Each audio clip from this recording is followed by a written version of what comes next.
ఇప్పుడు ఎలా ఉంది కాచి? ఇంకా కళ్ళేమైనా తిరుగుతున్నట్టుందా? లేదు జగదాత్రి, బానే ఉంది.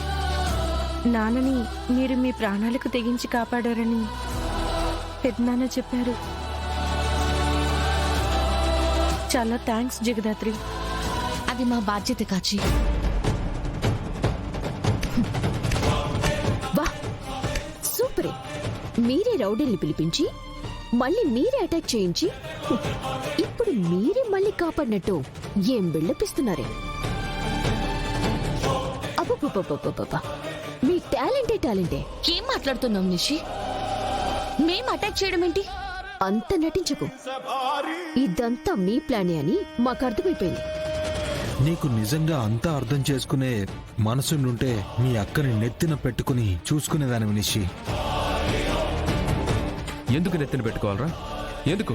సంతోషానికి అడ్డొచ్చినందుక, లేక ఫ్యామిలీ మెంబర్స్ ని మర్డర్ చేస్తున్నందుక? యువరాజ్ అన్న దాంట్లో తప్పి ఉండదునా? జగదాత్రి వాళ్ళు మీనన్ లాంటి ఒక రౌడీతో కలిసి పనిచేశారనడం కంటే ఇంకేం తప్పుందమ్మా? మీనన్ చాలా సార్లు మన ఫ్యామిలీ మీద అటాక్ చేశాడు. అలాంటి మీనన్ జగదాత్రికి హెల్ప్ చేయడానికి వచ్చాడా?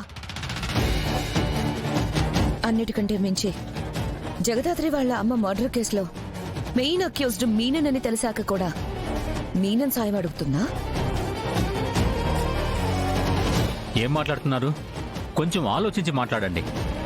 సరేనమ్మా, మేము ఆలోచించి మాట్లాడతాం, కానీ మీరు ఒక్కసారి ఆలోచించండి.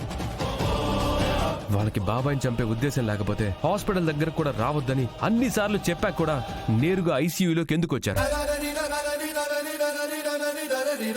లోపలికి వెళ్తేనే కదా మీనన్ మావయ్య మీద అటాక్ చేశాడో లేదో తెలుస్తుంది. మరి లోపలికి ఎందుకు వెళ్లారు? మీరు రావడం వల్లనే మా బాబాయ్ బ్రతికాడు జగదాత్రి. అందులో ఏ అనుమానము లేదు. కానీ నేను మిమ్మల్ని రావద్దు అని చెప్పాక కూడా మీరిక్కడికి ఎందుకు వచ్చారు? ఎందుకంటే ఇలాంటిదేదో జరుగుతుందని భయపడే మేమొచ్చాం వదినా. అక్క, బాబాయిని చంపాలనుకుంది మేం కాదన్నది నిజం. అటాక్ జరగడం నిజం. అంటే బాబాయ్ మీద ఎవరో అటాక్ చేశారు. పని పూర్తి చేయడానికి ఇక్కడికి వస్తారని మేం గెస్ చేశాం. ఇదంతా చెప్తే మీరు నమ్మరని మీకు తెలియకుండా ఇక్కడికొచ్చి మావయ్య గారిని కనిపెట్టుకునున్నాం.